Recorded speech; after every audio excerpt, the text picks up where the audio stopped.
ಸಹನ ಮೂರ್ತಿಯು ತ್ಯಾಗದ ಕೀರ್ತಿಯು ನಿದಿರೆಯ ಕಾಣದೆ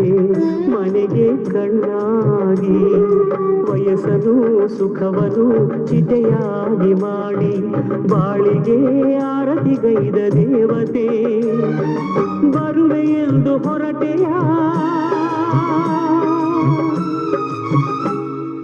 ಮನಸ್ಸು ಬದಲು ಮಾಡೆಯ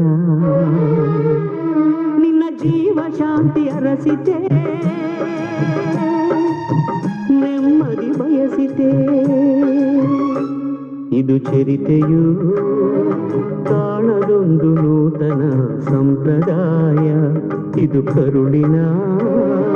ಬಂಧಕ್ಕಿಂದು ನೀಡುವ ಹೊಸ ವಿದಾಯ ಮಾತೆಯೇ ಜಯಿಸಿದೆ ಎಲ್ಲವ